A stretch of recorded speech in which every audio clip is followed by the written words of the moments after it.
Hi, and welcome back to the Fortify Your Brain Summit. I'm Betsy Schroeder, your host. Today I have as my guest Nicola Caroli. And Nicola teaches natural breathing for children and adults. In natural breathing, the focus doesn't lie on a particular way of breathing, but on sensations of the body, on feelings and thoughts in connection to the experience of breathing. Her training has been through the Institute für Atemlehre, Erika Kamen, Berlin, and Graduate School of Breathing Sciences, USA. Welcome, Nicola. Thank you. So to start out with, share a little bit about how your interest went from art to breathing.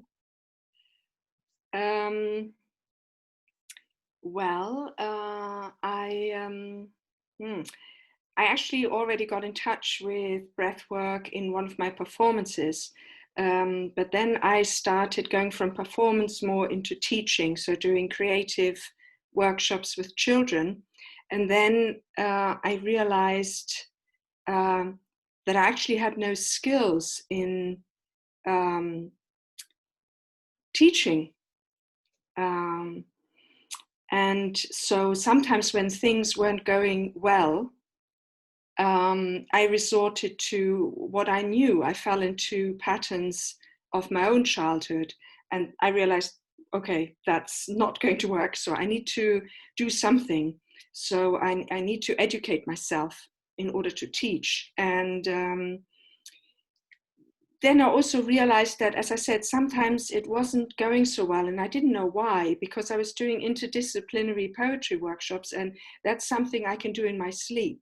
So why wasn't it working sometimes? Why, how it just gets stuck. And so I started to focus on what's happening. And I realized that every time this was happening, I was holding my breath, or I was very tense and breathing up here. And then I started to observe the children and also the teachers, and it was the same with them. And I thought, okay, I don't need to learn pedagogy, I need to learn about breathing. Interesting. So just to go back a little bit, your training is in art or in literature, or what were you originally doing as you're teaching people? I originally started in theater. Okay. And then I went into creative writing, poetry. And then I put these two studies together and I did interdisciplinary poetry performances. Oh, okay. And I did that for 10 years. And then I don't know why, I just got really interested in teaching and doing creative workshops with children. And I also did it with adults. I organized festivals and yeah. Nice. Oh, yeah. So then you were noticing that people were, maybe their performance seemed kind of inhibited, and so they were just kind of like in this freeze state, and that's where you're starting to look at breathing. That was when I was in schools. That was when I noticed it with the children. It's like I noticed something isn't going well, but I didn't know what it was, and I couldn't change it. And this, I thought, I can't explain this to myself because, I have so many tools and I embody this thing. Do you know what I mean? Yeah. When it comes to language or to creativity, and in that combination, I always know what to do. And I didn't know how to change it. And then I thought, what is going on? And that's when I noticed it was the breathing. Wow. And then I wanted to learn about breathing. Great. So then you call your approach creative breathing. So then tell us more about that. How did you get into this? How did you start applying breath work to the arts? Well, it was really a continuation of what I was doing before. I was before doing interdisciplinary poetry workshops, and then I did interdisciplinary breathing workshops because I did my breath teaching course, so that I could communicate better, so Okay. that I could become a better facilitator. But of course, during those 3 years, I realized,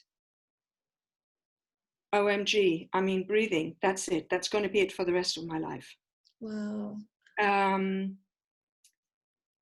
Because it addresses, it covers, it infuses everything.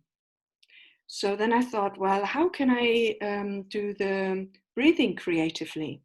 Mm-hmm. And just to give an example, I then tried that out with children as well.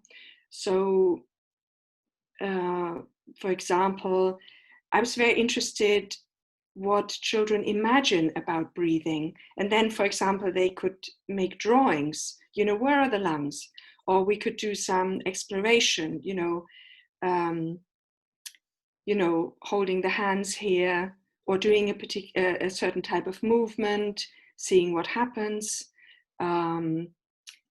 or striking a certain pose and seeing how things change, maybe your state of mind or your emotions, which of course affect the breathing. And then they could write about it and make drawings. And then to also mix that with anatomy and physiology. But always secondly, because it's important to make one's own experiences and one's own associations, and then look at what science says. Said, okay, does that match, or does that mix, or is it different? And to just accept all of it and find one's own way in processing that information. And what's most important is to get to create one's own access to breathing. What is breathing? What does breathing mean to me? What does it have to do with my life? Or what am I interested in breathing? And then maybe it come up, I have this particular problem. In situation X, I always freak out, or I can't breathe. And so gradually it comes together, rather than a teaching from the outside. This is how it is, and this is what happens in your body. Yeah. So then, as you're having children draw or start to kind of put their concept of breathing into whatever it is, some type of art, what did you notice about how things changed? Did you find that creativity started coming out, or people were just more like self-reflective?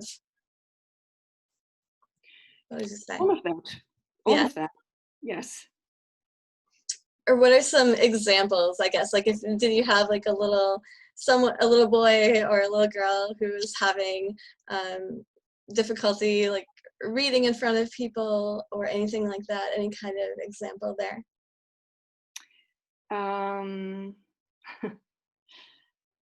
Yes, the creative breathing. Sorry, I'm thinking a bit, because at the moment I'm focusing more on breath education rather than on the creative projects. But Okay. which is why I have to think.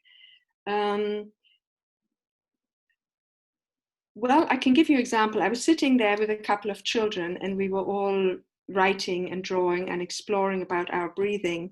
And then teachers from outside came in, and they looked confused because it was completely quiet. And they'd obviously not seen that before. Oh, yeah. And the children also didn't look up.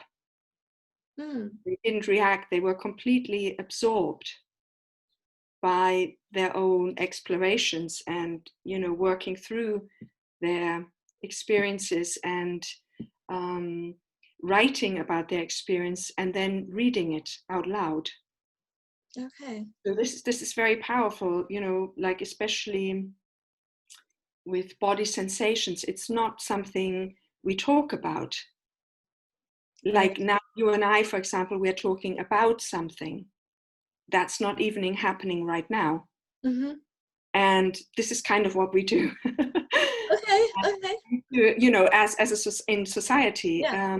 Yeah. And then to to have experiencing and to have sensations, and then finding your own words for that, not prescribed words, Mm-hmm. and then to say them out loud, to share them with others, is, well, it's quite a strong experience. It's quite emotional and bonding and confidence building. You can Yeah, hear how everyone is very unique. right. One child, for example, in one of my poetry workshops said how surprised they were that everyone has a beautiful poem. Oh, nice. Yeah. So, yeah, And it's interesting. like that. So everyone Uh-huh. has something, um, uh, a beautiful or a meaningful experience with breathing. Yeah, something to share. So tell us more about what you are doing right now then, the breath work that you're doing, classes you're teaching, and kind of what you've discovered about like body work and breath work. Well, my my education as a breath teacher here in Germany, in Berlin, that's mainly body work, because Okay. natural breathing works with the body. Rather than trying to do something with your breathing, is you do something with your body and you see what happens to the breathing. Okay. So my motto is, when I do something with my breathing, I don't know what my breathing is doing with me. Mm, okay. So, and all the different types of body work I've done before, they just helped inform, developing my own thing, my own way of doing my teaching, which I call natural breathing. So I mainly focus now on education. And what interests me is what is breathing? How does it work? And what does it mean? Mm-hmm. Um, yeah, and so I always try to give anatomical and physical information, but everything I say about that, all the information I give, I also do a physical exploration or maybe a game. Oh, Um, so that everything we learn about breathing, we experience as well, and then see, can I see what she means with that? Do I understand the content mm-hmm. in myself?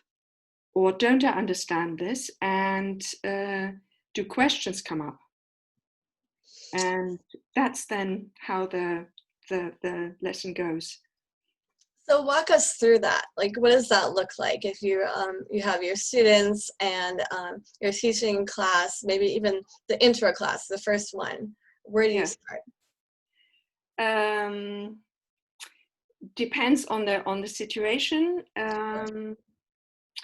I would first start with arriving, like we can do this right now. I mean, so for example, to arrive where we are sitting. Mm-hmm.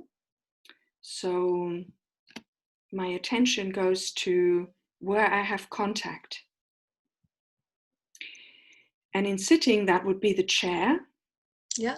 my behind, and the soles of the feet on the floor. Okay. And maybe also possibly my hands, maybe they're on a desk or on the thighs. And maybe there's already a little difference in the perception. Oh, awareness. Yes, but what does this awareness of the contact do, for example? I don't know. Okay. Then let's just carry on. Okay. I can just say for me, Mm-hmm. I'm instantly, um, how can I say? The only word I can think of is gathered. Okay. Yeah. It's like before I was a little bit like this, and now I'm gathered. It's like, so the body is a vessel for breathing, which is why it's so important to be present in the body. And one of the easiest ways to be present is to sense, where do I have contact? Because this contact gives me a partner. Like the chair right now is a partner. It gives me feedback to my shape, my weight, different parts of the body, like the bony parts, like the sitting bones and the flesh. And in the feet, for example, it gives me the information that my feet aren't like the floor. Like the floor is flat and hard, in my case anyway, I'm on a stone floor. Might be different on a carpet. And the feet aren't flat. So, and then I could deepen this contact by, for example, pressing into the floor a little bit with one foot and then releasing. Wow. And then the other foot and releasing. And so I become more and more present. And then I kind of would go on like this. And then after a while, to become aware of the breath movement, but again through sensation. So, for example, touching one hand. But this comes only later. I'm doing like very quick, I'm jumping a few. So maybe having one hand on the chest and the other hand on the belly. And then to focus on the sensation of the touch and the different landscapes. Again, we have the landscapes of the hand on the chest and the hand on the belly, very different places. And so maybe I would even start with one place, because already as I'm saying it, I'm realizing it's a bit fast. And then to just stay with that focus of the touch. What does the touch do with me? For example, it could be soothing, but it could be also disturbing. For example, this place here is very delicate. Like when I was doing my breath training, I couldn't touch here for at least 2 years. Oh, wow. Yeah. I've had a lot of lung issues, and this is a very delicate area. It's just above the heart, and the lungs are the organ of contact. So if one has difficulties with contact or trauma in contact from childhood, this can be a difficult place to be in touch with. Wow. This is just one example. There could be many other reasons. Yeah. Or some people, they touch the belly and maybe, they're not at their best weight. And all they can think of is how fat I am or something. And they suddenly feel shame rather than getting in touch with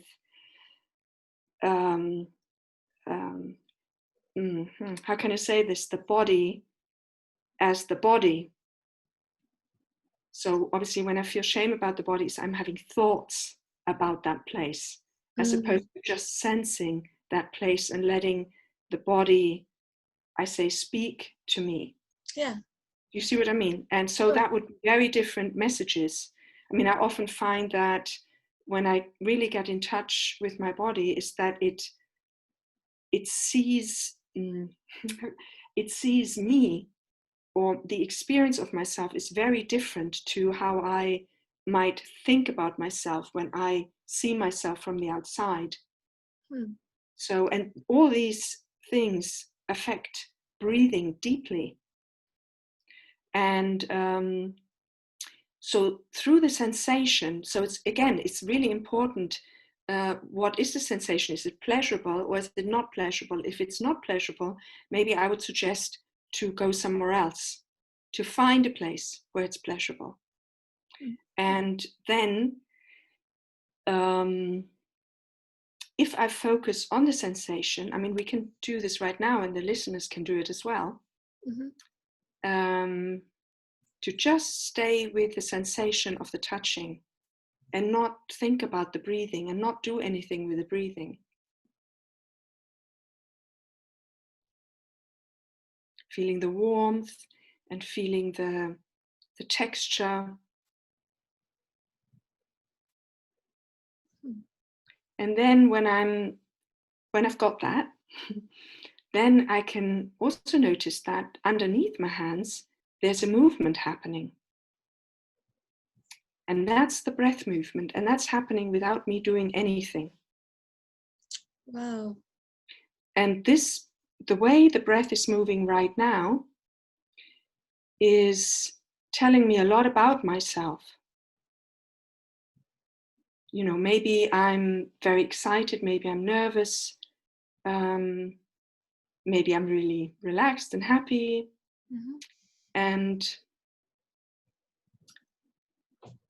to do that without judgment, you know, often with a lot of people, because there's so much information about breathing that's, to my mind anyway, very, how can I say, incomplete. There are ideas about, say, if the breath is very small, oh, I'm not breathing enough, or oh, I'm only breathing here, I'm not breathing there, or I don't feel my breathing, oh my God, there's something wrong with me. And instead just to acknowledge how it is and what I'm sensing. Yeah, and then to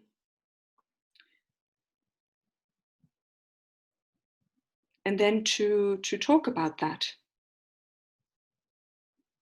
That creates it creates a lot of learning for everyone in the group and for oneself. So to just to end this, let's just stroke a little bit in the area where we touched, because it's very intimate, you know, and also mentally say goodbye to this little exploration we just did.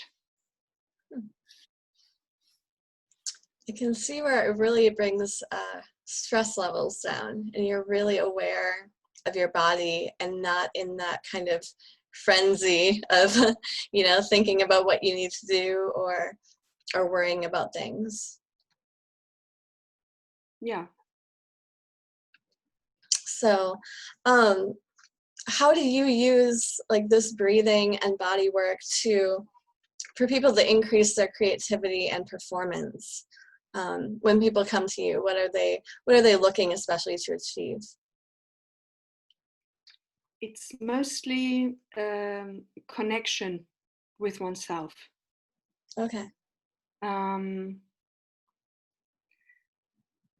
Yeah, I think it's more personal development and health. I don't deal with pathologies. It's just worked out like that most people who come to me already know a lot about body work. They're practitioners or teachers themselves, you know, anything from yoga to all the somatic body work, artists, dancers, people who work in the cultural sector, you know, who do a lot of body work in their spare time or even as a half job kind of thing. So many people are so educated about these things now, even if they're in a different job, you know. So, and who are told a lot of things about breathing and notice for themselves, that doesn't make sense, or something is not quite right here, and who also who want to do a further inquiry, and they come to me, and then we explore that together.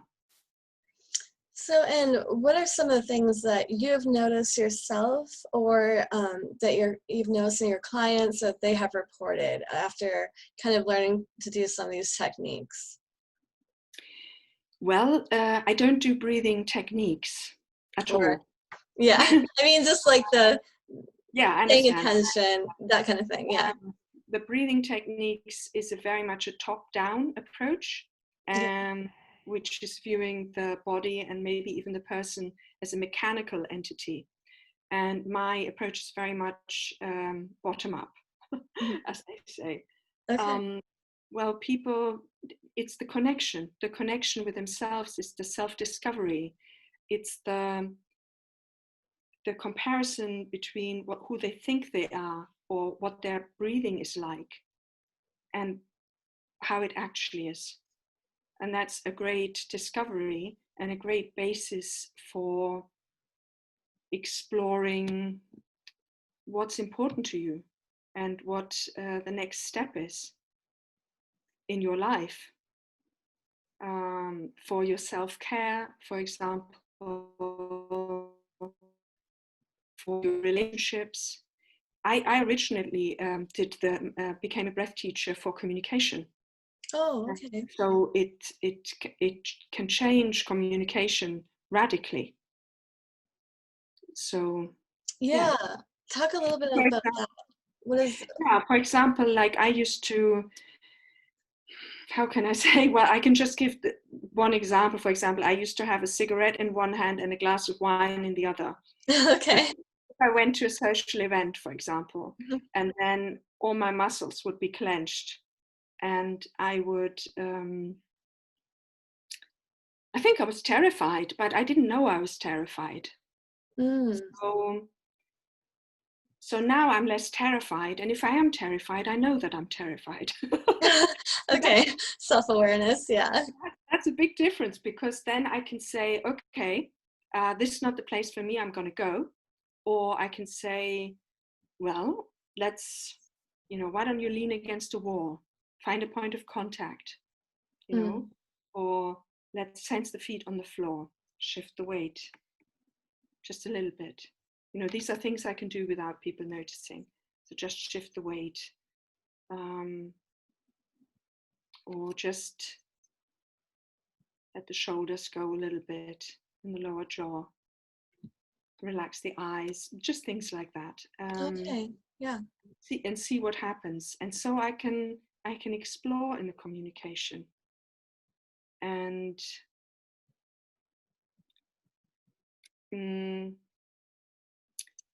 with natural breathing, so we work with the body, so we create space, we create opportunity, physically as well as emotionally and in the mind, for the breath to flow, Hmm. because you can't will it.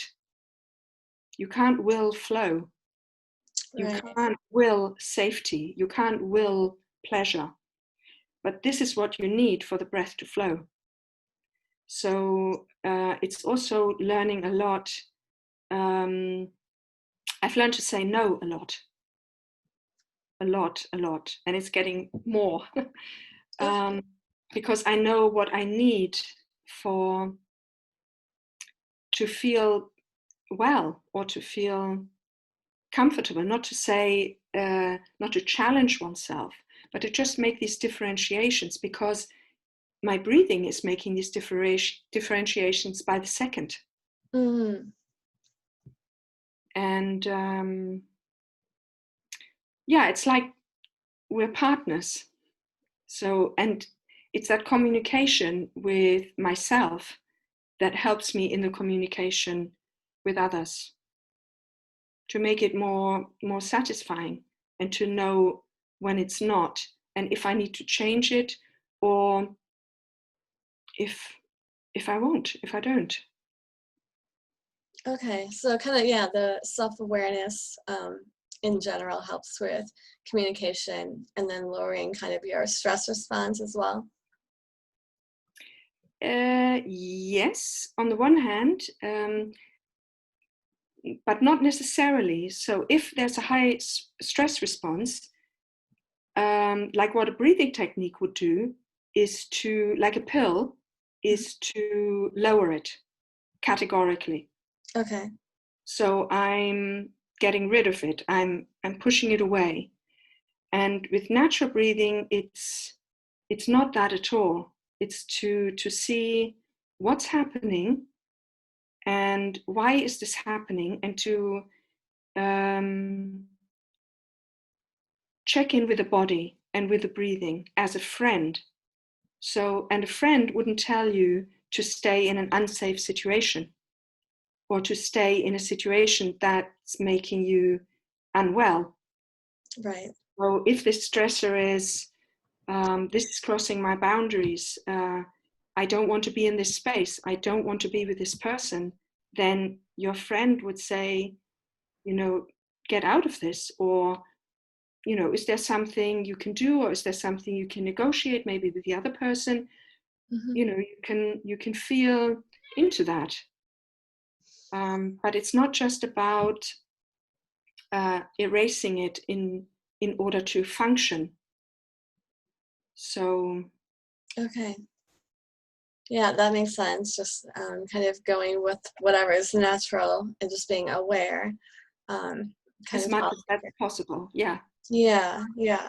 So what are some takeaways for people, like if they want to start learning natural breathing? Where are what can they do to start, or what should they pay attention to?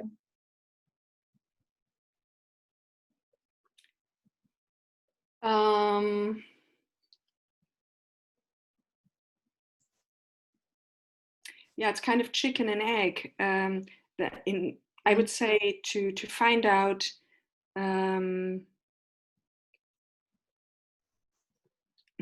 what creates a good balance for you, and what creates a good variety for you, because these are two very important aspects of breathing. So on the one hand, it's about balance, and on the other hand, it's about variability, adaptation. Breathing adapts very, very fast to everything that's going on, and everything that's going on affects breathing instantly. So it's about finding that in one's life.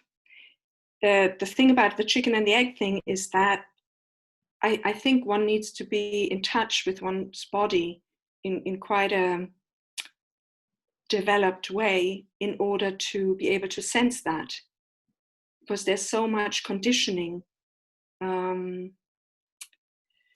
that stands in the way of that. Do you know what I mean? So I think it's doing a lot of somatic body work, where it's a lot about free movement rather than somebody telling you how to move.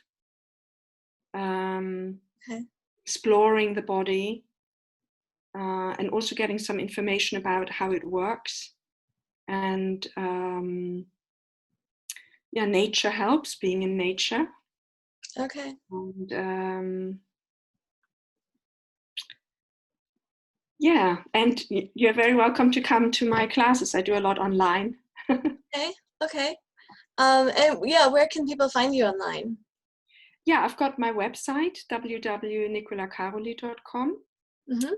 And there's all the information on there. Okay. And oh, sorry, go ahead. That's good. And you had studied, I know, yoga and the Alexander technique, Feldenkrais. Are those some places to start as well for the somatic breathing experience and body work? Well, yes and no, because oh wow, now that's a biggie. Oh, sorry. Maybe to just really look at somatic body work. I mean, Feldenkrais probably comes closest. It's because a lot of body work, they have prescribed breathing. And that's not something I would recommend. The basis of this exercise and their effect is very, very good. I don't want to knock it. I don't want to knock them. It's just that they have prescribed breathing which come from a particular set of circumstances and a set of ideals. Okay. That can be contrary to really getting to know yourself and getting to know your body. Yeah, so. Okay. Are there any particular blog posts that you would point to people to that are on your site to get started as far as kind of explaining that? Well, I have a blog myself where I write about where I offer little breath tokens, I call them. So like I do like a breath exploration every month. Okay. And but that's not necessarily for beginners. And I write about breath in literature and art because that's what interests me, and also about breathing science and things that happen to me in my own life, which I call breath diary. And yeah, there are more and more very good somatic people.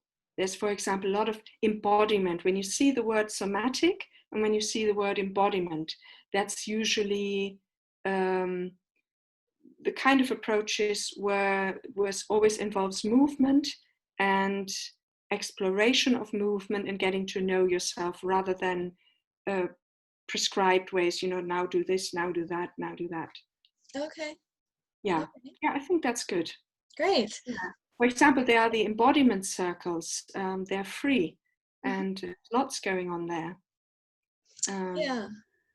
And in terms of communication, there's a lot of circling stuff going on, just sharing what I think, what I feel, and how I perceive something. That helps in getting to know myself, rather than producing words that I know are appropriate, or I know that others might want to hear. Okay. It helps with breathing. Yeah. really getting it, getting more movement into the body and the mind and the breath, of course. So share again your website and then where else people can find you online. www.nicolacaroli.com. Okay, and then you have a /blog too, right? That's where you can find it. Yeah, when you go on the website, that's where you have the blog. Yes. Yeah. All right. Well, thank you so much for sharing today. I really appreciate you being part of the summit. Yeah, me too. Can I ask you what you take away with you from this talk? Awareness, and not trying to figure things out, just paying attention. Yes? Okay. Yes. Okay. All right. Thank you so much, Nicola. Thank you. And yeah, all the best for your summit, and congratulations. Thank you. Really appreciate it. Bye. Okay. Take care. You too.